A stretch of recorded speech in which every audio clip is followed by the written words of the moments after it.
I started in my field? Well,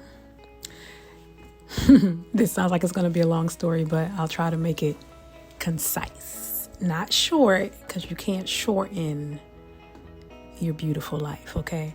So when I was a little girl, I used to love to dance on my mother's feet. She would come home and she would just to release stress, to release, whatever she needed to let go of for the day, she would turn on the music really loud in the living room and she would dance. And I would be busy pulling on her, calling her, "Mommy, Mommy." And so she would eventually take me and put me on her feet and she would dance with me. And so there, I believe, is where my love for dance began. Thank you, Marma, as I call her. I began dancing in little ways, just like that. My sister was having a talent show at her school, and they thought it would just be the cutest thing that would help them to win, to put me in it. And so that was another situation or another, happening that, just expanded that love for dance. And then I had an aunt who would pretty much do the same thing. She would put me on her feet and she would dance with me. And that's kind of where it all began. We moved from Boston to Philadelphia when I was about 9 years old, and I started at Jan's Dance Studio, honey child. And Jan's Dance Studio was really where my formal training began. And in the world of dance, 9 years old, it's a little late. But, here I am still today. Yes, dancing my little heart out.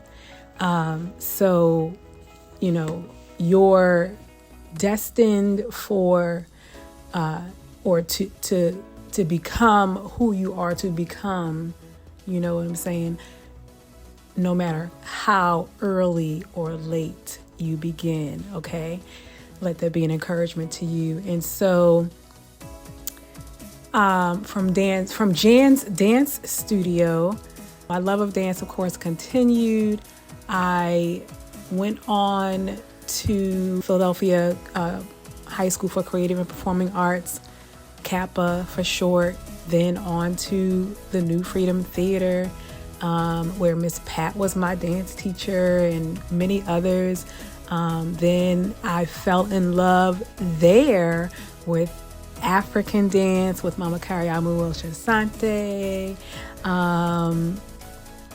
Now my beloved ancestor, and Remy, her protege. And so just Kamal, giving everybody the shout outs, just fell in love there with African dance. And so even to this day, if someone will ask me, "Oh, what kind of dance do you do?" I'll say African dance is my forte. But I love this and I love that. So really it all began with the love that was cultivated within me for the art of dance. And so I went on to the University of the Arts and got my Bachelor of Fine Arts in Dance Education.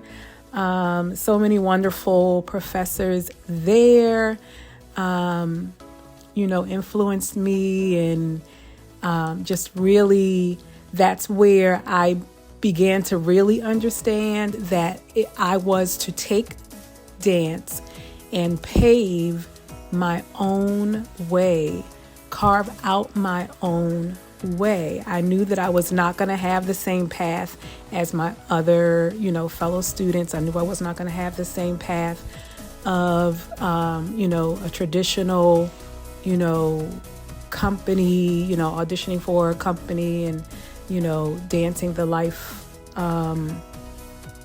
the number of years that is allotted in the dance world for your career. I just knew that it was not that at all.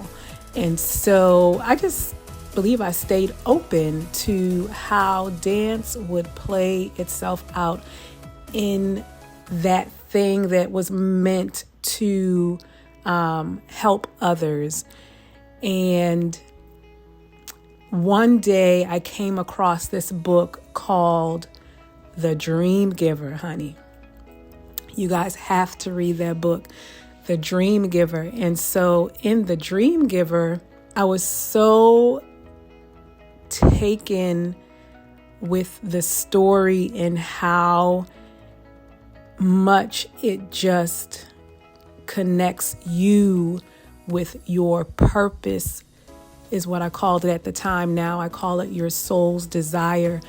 And understand, your soul's desire is your higher self.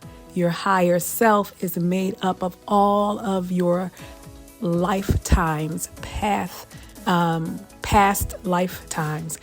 And all of those desires of your soul are kind of urging you, guiding you to your present work here in this reality. And so that's where I began to really want to take what it was that I was gifted with, which was the gift of movement, right?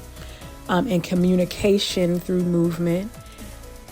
And I wanted to do something that would help other moms who were parenting solo to really tap into who they are and to really see themselves as all that they are, and not to be boxed in by what society was saying that they are.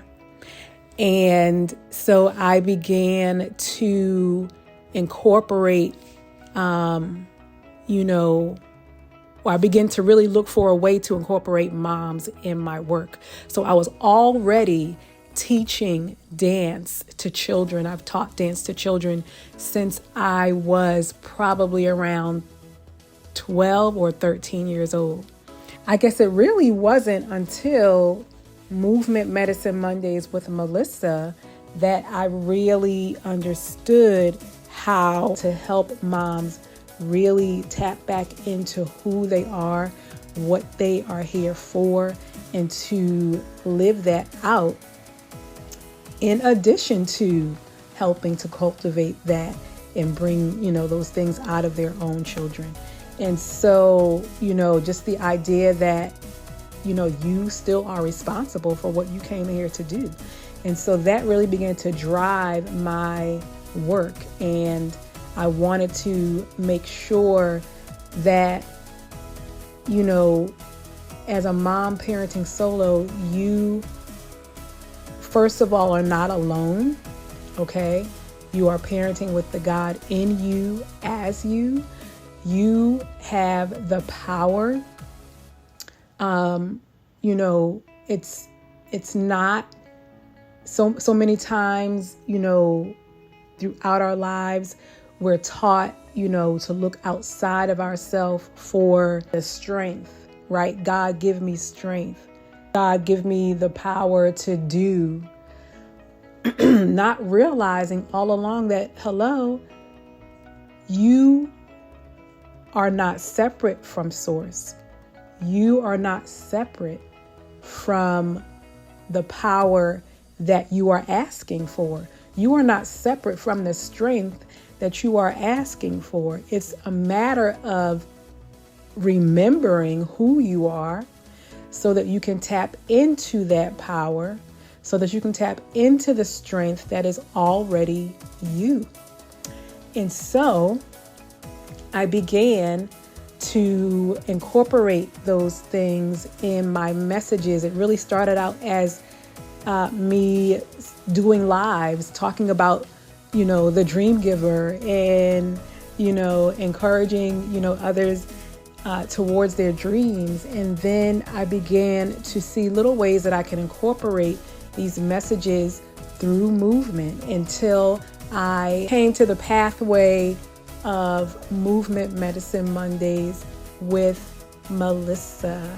You know, like I was mentioning, as parents, with all of these things that we have to take on, you know, as a mom, and I'm not excluding the dads, but I learned a long time ago, you have to take your own experience to be able to help others. And my experience in this lifetime has been a woman, a mom. And so I have focused in on moms who parent solo, but I do not discount that there are dads out there doing the same thing. And so with all that we have on our shoulders to deal with as moms who parent solo, you know, there is a time where you will, if you haven't already, experience some sort of fatigue. And fatigue meaning, you know, mentally, you know, fatigued, physically, of course, physically fatigued, spiritually fatigued.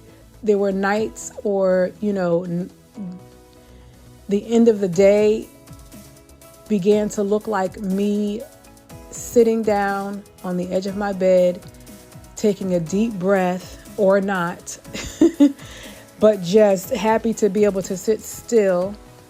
And I would just sit there and dream of all the things that I wanted to be doing, all of the things that, you know, I'm going to do at some point, all of the, you know, just sitting there, everything that my heart desired, just, you know, floating in my mind's eye and wanting to bring it to fruition, but not feeling like I had enough energy to do so. Now at this point of receiving therapy, and now I'm in the situation of, you know, experiencing homelessness, me and my daughter. Now in this space and time, this is a time for me to rest, right? And so in that time, I began to really dive into, really go within.